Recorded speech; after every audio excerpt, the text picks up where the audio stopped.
the comment I put up a moment ago there was from Ross saying, Keith and Scott, why do you think Clarke was given a new contract for the tournament, and what merit does he get a new contract? 3 tournaments, 3 failures. There's another comment, I think it's from Ross as well, actually, I was going to put up, saying, Scott and Keith, would you keep Clarke as manager, or do you think we should just get rid now before another campaign starts? It's interesting because, again, we talked about this last night amongst ourselves. If Clarke hadn't just signed a new contract, he'd be in a very different place right now, wouldn't he? Say that again, Dan. I'm just saying, if Steve Clarke hadn't signed a new contract, we'd be binning him right now. We'd be telling him to take a walk. I think that's fair. I actually said that to Keith earlier on. You think a lot of other countries at big tournaments, you know, if they'd had as poor a campaign as we've had in terms of the group stage results and performances, I think most countries would probably just get rid of their manager. You know, foreign countries. I know we're probably a little bit different. We're a big bit different now because we've just given my manager a new contract before the tournament started, and that's what makes it so interesting in terms of the aftermath, what that's going to look like. I said to you the other night, Dan, I don't think the SFA, Ian Maxwell and Mike Mulroney, I don't think this will shift their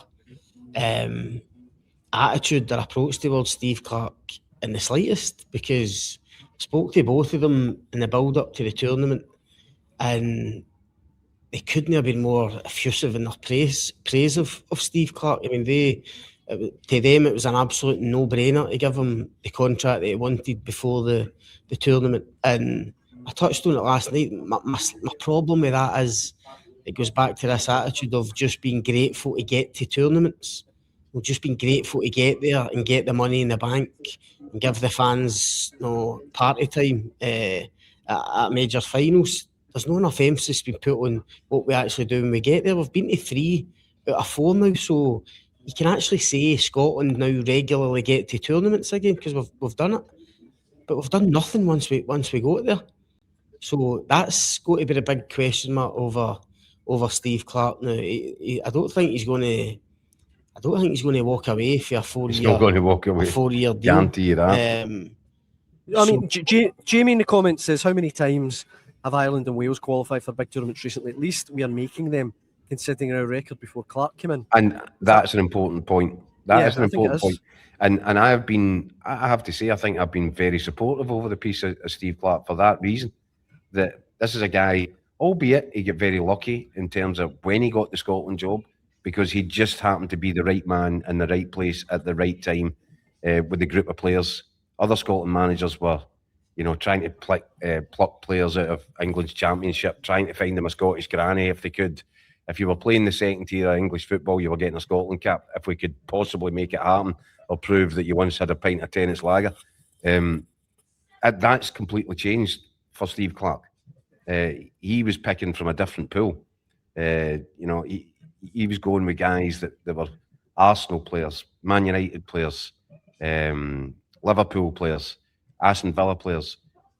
There's the step up in the level of players that Clarke has been working with. He did need to develop the squad, but and he did it really well. Scott, he did it really. Guys like Mikey Devlin and Eamon Brophy. 100, and so I'm going to give him his due. Although I do think he got lucky with the timing, luckier than any of his predecessors, but he still had to do it. And I think he's done so much good work in terms of identifying early doors that he had to get a core of players that were going to be there for the journey.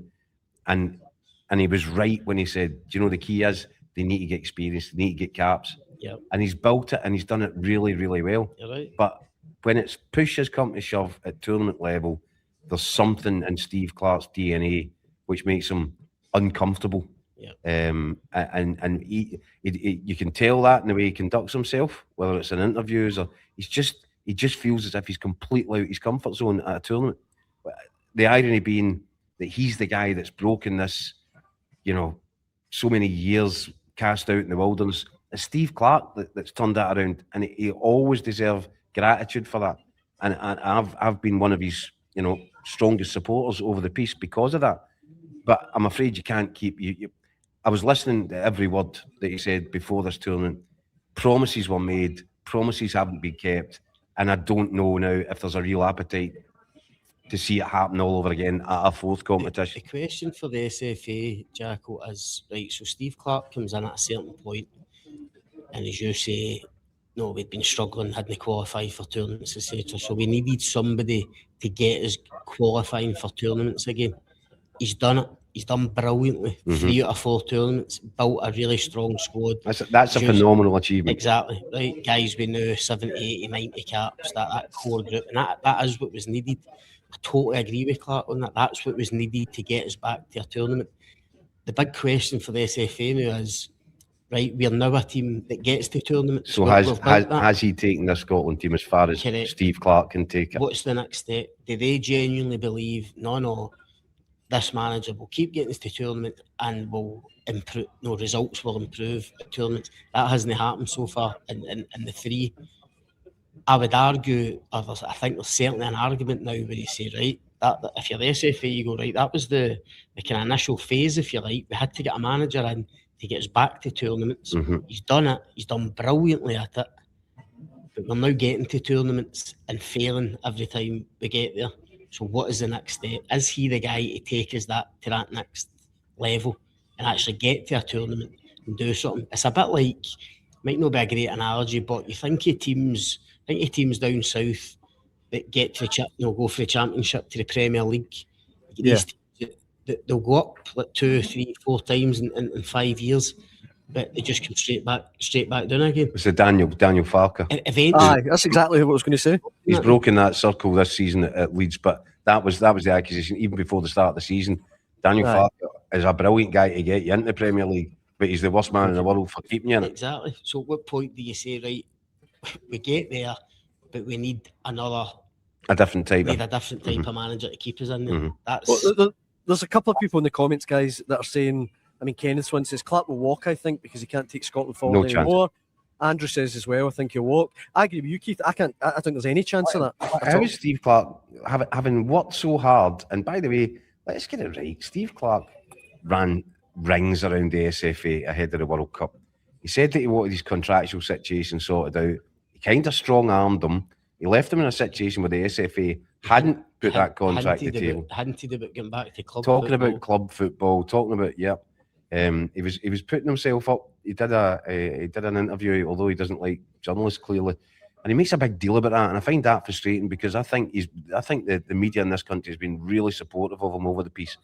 He did an interview with an English newspaper, an English journalist ahead of the tournament, which was then published as we were heading out here. That was all about, because at the time that he did that interview, he wanted it to be known down south. I'm available. I'm ready to talk. And he mentioned at the press conference a couple of months before the World Cup, oh yeah, I need to find out what the SFA want, because if they don't want to speak to me, I need to speak to clubs. He made it high profile. He used the media to make it high profile. He strong-armed the SFA with it. And ultimately, the SFA, why they made it a 4-year deal, I have no idea.